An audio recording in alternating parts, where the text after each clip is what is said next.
നമസ്കാരം. ഇന്നൊരു തെനാലി രാമൻ കഥയാണ് നിങ്ങളുമായി പങ്കുവെക്കുന്നത്. കണ്ടാൽ മണലാണെന്ന് തോന്നുകയുള്ളൂ. വാസ്തവത്തിൽ അത് പഞ്ചസാരയാണ്. ഏറ്റവും വിശേഷപ്പെട്ട ഇനത്തിലുള്ള പഞ്ചസാരയാണ്. വിദേശത്തു നിന്നും പ്രത്യേകിച്ചു വരുത്തിയതാണ്. ചക്രവർത്തിക്കായി ഉദ്ദേശിക്കപ്പെട്ട പഞ്ചസാരയാണിത്. പഞ്ചസാര കൊട്ടാരത്തിൽ വന്നെത്തിയതേ ഉള്ളൂ. ആദ്യമായി അതൊന്ന് വെയിലത്തിട്ട് ഉണക്കേണ്ടതുണ്ടായിരുന്നു. ഭൃത്യന്മാർ പായ്കൾ കൊണ്ടുവന്ന് കൊട്ടാരമുറ്റത്ത് വിരിച്ചു. അതിനുശേഷം പായ്കളിൽ പഞ്ചസാര വെച്ചു. അതങ്ങനെ വെയിലത്ത് കിടന്ന് ഉണങ്ങിത്തുടങ്ങി. മേൽനോട്ടം വഹിച്ച് അവിടെ തന്നെ നിൽക്കുകയാണ് ചക്രവർത്തി.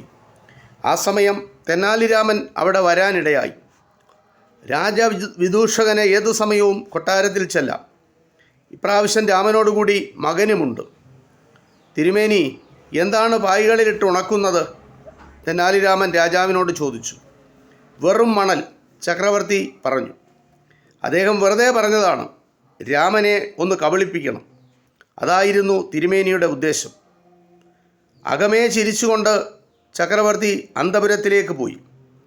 ഇന്നു ഞാൻ തെനാലി രാമനെ പറ്റിച്ചത് തന്നെ. പഞ്ചസാര മണലാണെന്ന് അയാളോട് പറഞ്ഞു.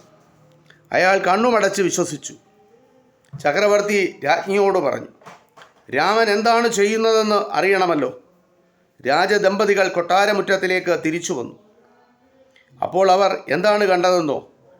തെനാലി രാമനും മകനും ചമ്മറം പടഞ്ഞിരുന്ന് ഇരുവരും പായ്കളിൽ നിന്നും പഞ്ചസാര വാരുന്നു, സുഖമായി തിന്നുകയും ചെയ്യുന്നു.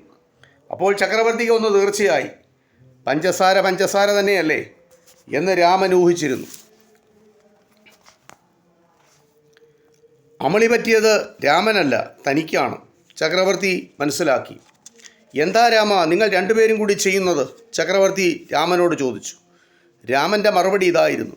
തിരുമേനി, എൻ്റെ പശുവിനൊരു കുട്ടിയുണ്ടായിരുന്നു. ആ കന്നുകുട്ടി ചത്തുപോയി. അതിലെനിക്ക് അതിയായ ദുഃഖമുണ്ട്. ദുഃഖമുള്ളവർ വായിൽ മണ്ണിടാറുണ്ടല്ലോ. ഞാൻ മണ്ണിനു പകരം മണൽ വായിലിടുന്നു. ഇങ്ങനെ രസകരമായൊരു ഉത്തരമായിരുന്നു ചക്രവർത്തി തിരുമേനിയോട് തെനാലി രാമൻ പറഞ്ഞത്. ഈ ചെറിയ കഥ ഇത്രമാത്രം. നന്ദി, നമസ്കാരം.